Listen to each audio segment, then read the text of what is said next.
The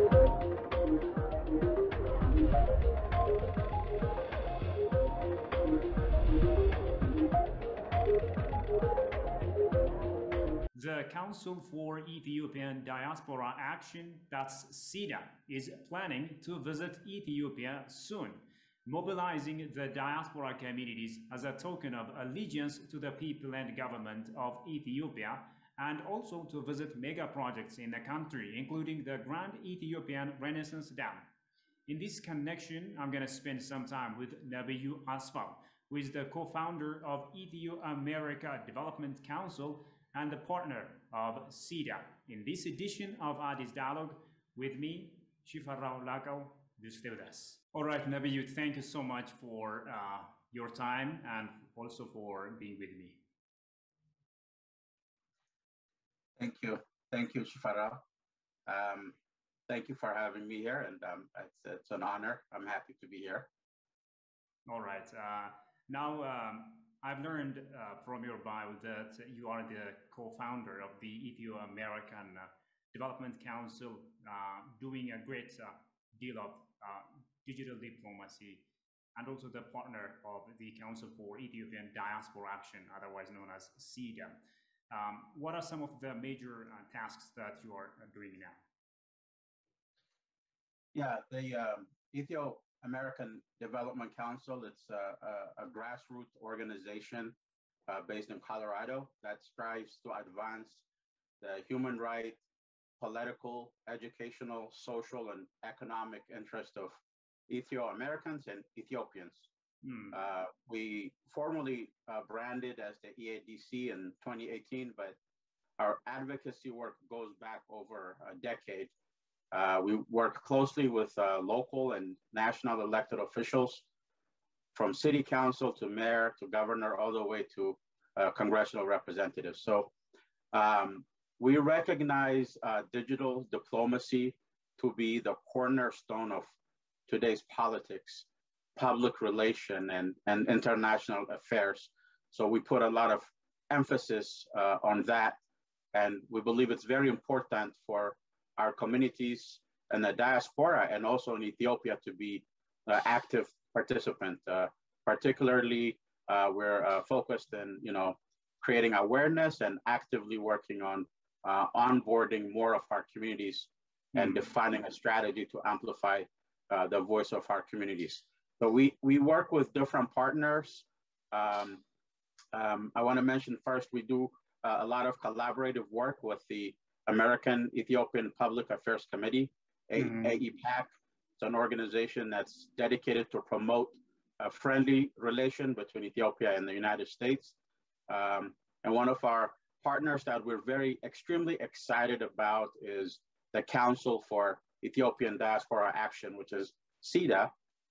It's a nonprofit organization that was created to mobilize the diaspora across the globe for the betterment of our motherland, Ethiopia. And together with CEDA and our other partners, we're preparing for a historic diaspora trip to Ethiopia for the new year, and we're very excited about that. What are some of the major objectives of the trip back home? Yeah, the trip, it's branded in Amharic, Nkutatash Yafukar Guzo, Abayin Ngobing. Really, the main objective is unity, and it's to bring all the diaspora together from North America, from Europe, Middle East, Africa, Australia. We're inviting all of the diaspora who's able to join in this special CEDA trip. It will be a historic trip because we're living in a historic time. This is a moment of transition for Ethiopia, where we have so much great things happening, opportunities, and also there's challenges. We may not yet recognize the magnitude of this current time, but this is a very special time. Ethiopia is on the cusp of a once in a generation opportunity to uplift millions of our people out of poverty.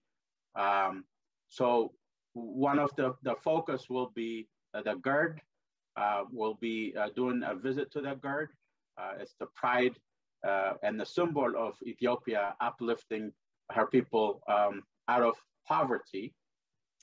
And we're going to be visiting some of the Shaggar projects, Andinet, Entity, in Toto, and Unity Park, and then also some of the Dying for Ethiopia initiatives like the Gorgora. And also we're going to lay a foundation for the Ethiopian Diaspora Museum. And finally, what I'm really excited about is to celebrate Ethiopia's historic election. We will have a special inauguration dinner to welcome the new elected government officials, wish them luck, and then basically give them adera for their service to the country for the next 5 years. All right. Now, Nebiyu, as you know, Ethiopia is grappling with internal issues posed by the TPLF, which is shored up, if you will, by some Western nations, propaganda and media campaigns. What is the level of the unanimity among the diaspora communities there as we speak to stand by Ethiopia at such a critical time? Although you wouldn't know this from the Western media, but with the exception of a very small, less than 5%, overall, the Ethiopian diaspora in the United States firmly stands for justice and for the unity of Ethiopia. We oppose any and all efforts to partition the country by outside forces, as well as any insurrectionary moves by the TPLF to overthrow or weaken the Ethiopian federal government. So I've never seen the diaspora being so united, and even people who usually don't care about politics or not involved, right now they're checking the news 10 times a day. They're just very engaged. This is a time, I would say, we're all really strongly coming together. You also tried to explain the realities on the ground to Congresswoman Karen Bass, expounding the problems that the TPLF is causing here in Ethiopia. Now, I want you to tell me a little bit about it and also what were her reactions like. Yeah, the Congresswoman has a very important role in the House of Representatives as the chairwoman of the House Foreign Affairs Subcommittee on Africa. And this was not the first time we've worked with a Congresswoman. She represents Los Angeles. It's a city with one of the highest concentration of Ethiopians outside Ethiopia. So our friends in Los Angeles have been working with her for decades. And even us from Colorado, we've worked with her previously when we were working on HR 128, as well as during the presidential election. So we have a history with her. She's been a friend to the Ethiopian community for a long time. So the meeting we had with her, the last one, I thought was very successful. I think that we accomplished our goal. And our objective was really for her to know the truth and offer her an opportunity to hear firsthand from people who know the TPLF, who the TPLF is. It's a terrorist organization on a rampage, massacring civilians, killing refugees, and who the TPLF really is the big lie of the Tigray war. They've positioned themselves as this noble freedom fighters fighting for liberation, but it's a big lie. So we need to show up and break this lie. This lie has been created by the TPLF and is being basically maintained through the silence of the US, EU, and the UK. So that's why it's extremely important for the diaspora to intensify our effort to dispel this lies. And I think our meeting with her was very successful in several ways. One is that the House Resolution 445 that was scheduled to be voted, that has been pulled off. So that's a big victory, at least for now. And we've been lobbying ever since this resolution, which the Congresswoman is a major sponsor. since May, we've been lobbying, calling all our Congress people all around the country. And the resolution only had 3 sponsors. Now, compare that to the 2018 resolution we supported, HR 128, we had 114 sponsors. So you can see when we come together, endorse a resolution, and we work with Congress, we can get the support. And when we're uniting, coming together, and when we're opposing something, we're seeing the result in terms of the lack of interest from Congress people to sponsor it. And I think our last meeting with a Congresswoman is probably the last straw that broke that resolution. And hopefully that, it will remain that way. But I just really want to emphasize that, the effort was a collective effort in the meeting with, the exceptional people from Los Angeles and those of us from all around the country. But this is what we can do when we're united. And we all recognize that this is not the time for division, regardless of your even political difference, religion, tribe, or anything like that. So this is how we can save our country through the unity of our people and through speaking with a single voice. Indeed. I think the Congresswoman also suggested that she would come to Ethiopia. And if she comes, to what extent will her visit shift her attitude toward the East African nation, be it the election or current issues, the problems, or the Grand Ethiopian Renaissance Dam, etc.? Yeah, I hope she would make the trip, and we're hopeful that she receives a warm welcome by the Ethiopian government with the traditional Ethiopian hospitality. I think that the Congresswoman is genuinely, sincerely interested to listen and to learn. I do hope that her visit to Ethiopia would have a different tone than the visit of Jeffrey Feltman or Samantha Powers. It's my sincere hope that her visit to Ethiopia would be like a homecoming to the motherland, or a friend visiting, which she is a friend.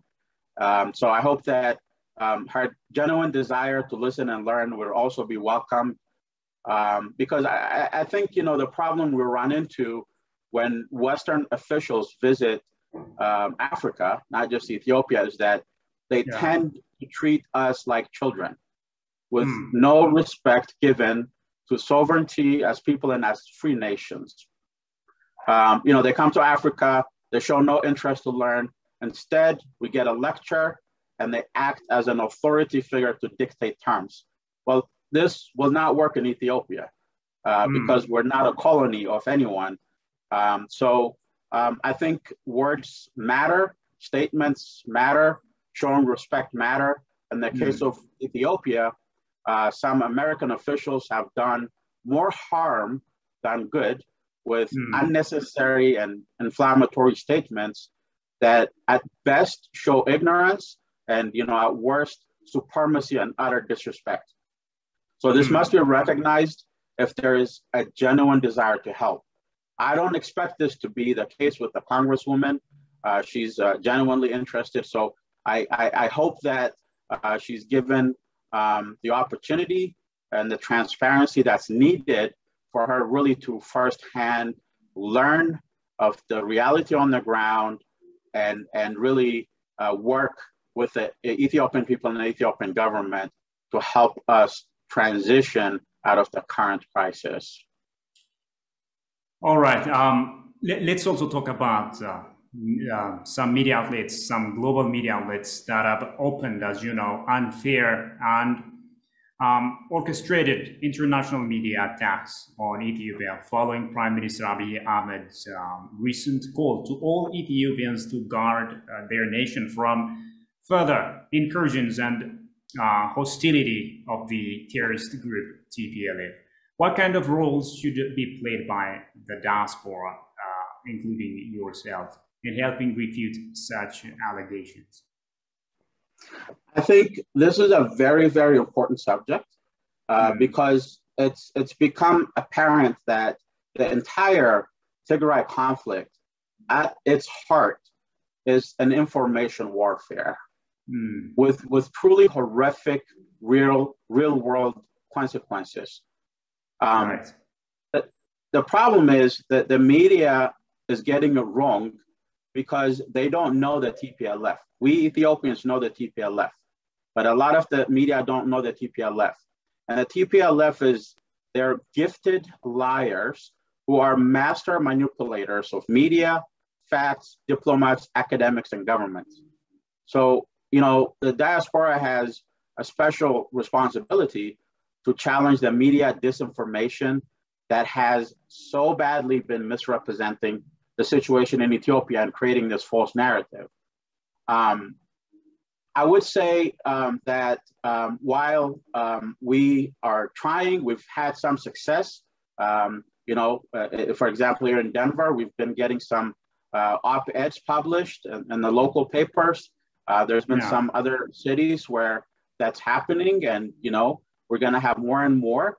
And with the push we're making, we're seeing some changes already. For example, before it was blame the Ethiopian government. Now they're saying both sides.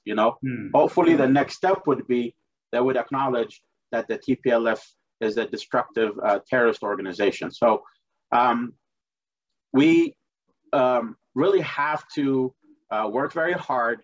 But I think, one thing I would say as well for the Ethiopian media, there's so many great reportings that are done from Ethiopian TV and other media there. I'll give you an example, like the child soldier situation. Really, we're trying to let the world know about that. And there's been a lot of good reporting in Ethiopia, but it's all in Amharic. So I wish, like you're doing an English program, which is excellent. I wish that the reporting that's done in Ethiopia, either do English, especially when it's something as important as TPLF war crimes, it should be done in English, or at least have subtitles so we can use that to share with our elected officials and to share with the Western media. Also, sometimes I wish that the reporters would go to the forefront, Ethiopian reporters, and report directly from, Afar or Amhara region or Tigray instead of Addis Ababa, and get some real footage that could help us change this narrative. Because, at the end of the day, the media, the Western media, doesn't know any better. And I think that the more we do to present the facts, it would become very clear. Because the fact is that the TPLF attacked the Ethiopian army. In the United States on January 6th, a mob attacked the US Capitol, if you recall, Congress, and people died. People died, and the US media called that a terrorist act. And what happened in Ethiopia is a lot worse than that, and we're still not even recognizing it as the terrorist act that it is. So that's the narrative that we really have to change. There's a lot of good things happening in Ethiopia. For example, with the U.S. election, what happened, the January 6th event, it's considered an insurrection. That's how it's being defined, and that's exactly what happened in Tigray. And even now, there was a poll that came out the other day. 1/3 of the American people think that Joe Biden is in the White House because of voter fraud. 1/3 of Americans don't consider him a legitimate president because they think there was fraud. And some of those people got violent and invaded the Capitol, and people died. The same thing is happening in Ethiopia. So the standard should not be different for Africa. There is no nation anywhere in the world that will not defend its citizens, that would not defend its sovereignty, when a rogue mob or a terrorist group or a militarized regional party attacks for that matter, a military base. So if we tell the story, if we present the facts, it should really be easy to present. But I think that we need to do much better. And this is not just on the diaspora, but also on you guys as well from Ethiopia. Yeah, indeed. Maybe Nebiyu, what's the reason, in your view, what's the reason behind America's turning a deaf ear to the cries of Ethiopia when it comes to becoming fair on the country? Yeah, I think one of the main reason is that TPLF is very good at manipulating the fact and manufacturing lies. That's one. And two is that the TPLF has very deep ties and connections that they've established over 27 years with very important people. Some of them have senior positions, either TPLF supporters or even members who are, members of the Biden administration, for example.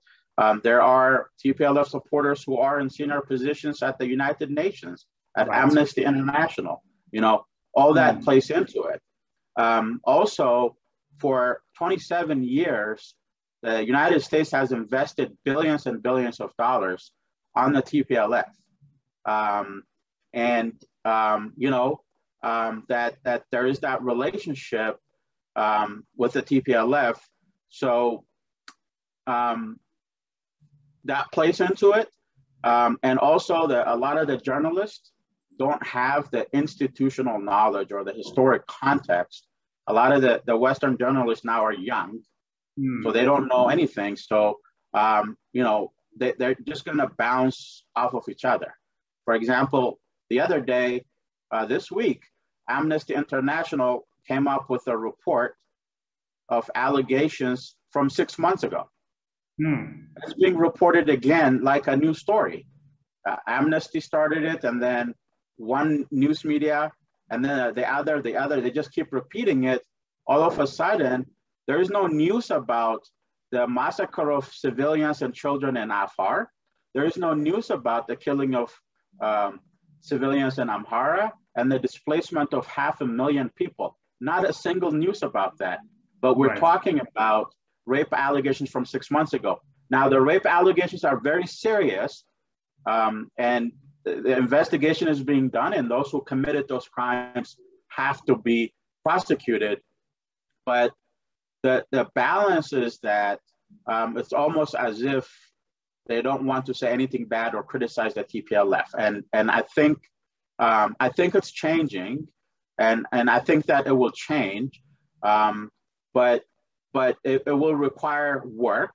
One of the other things I would like to say is that I don't think a lot of people in the United States recognize that the Ethiopian people are united.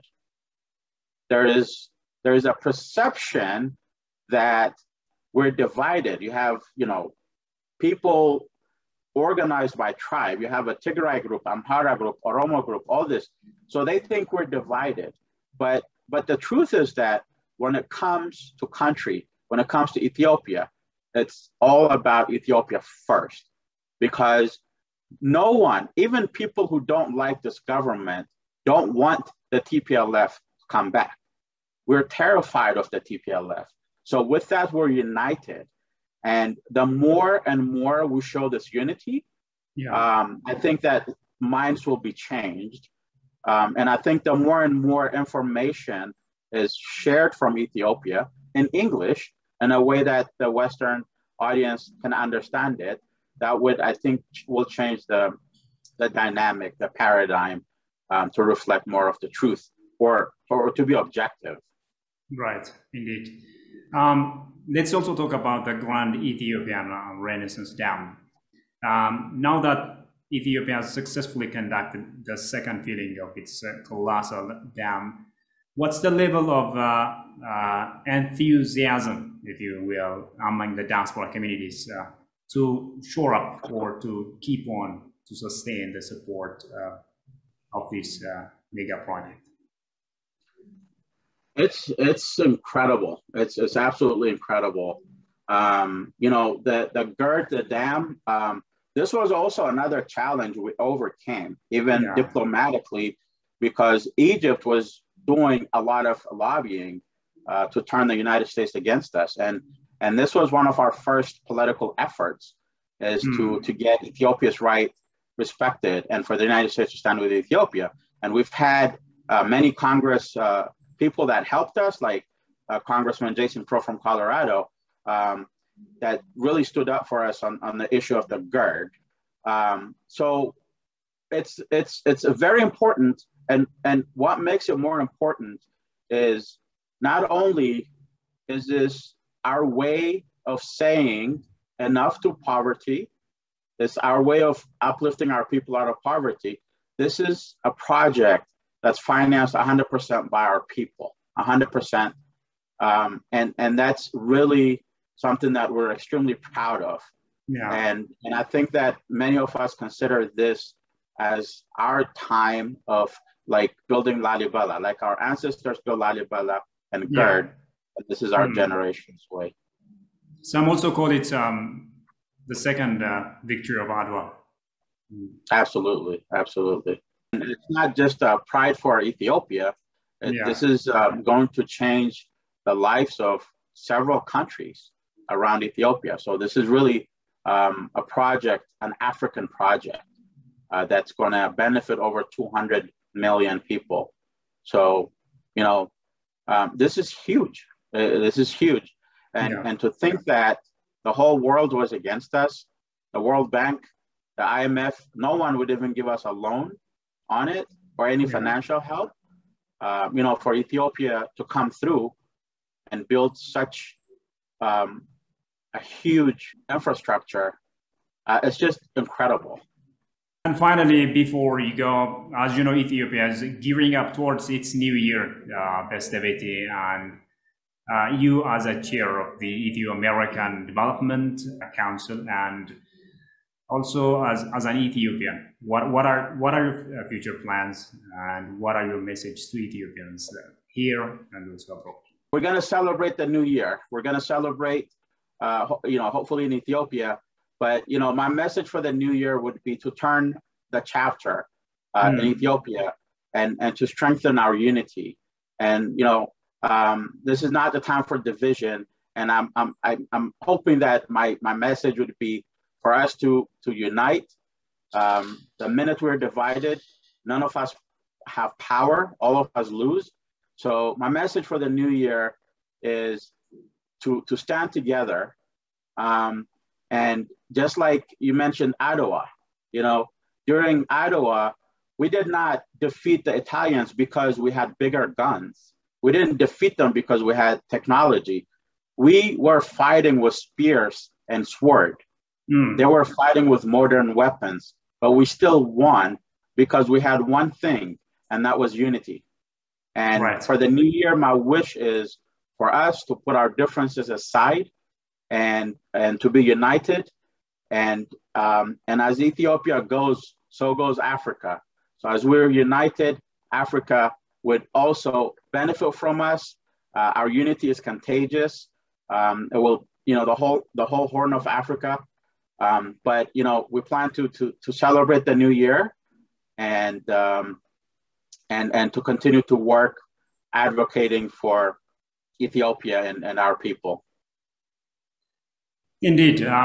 Nebiyu, thank you so much for your wonderful perspectives. Thank you. Well, dear viewers, with that, we come to the end of today's program. Many thanks for your company so far. Until I see you next time with yet another program. It's goodbye from me, Shfaralak.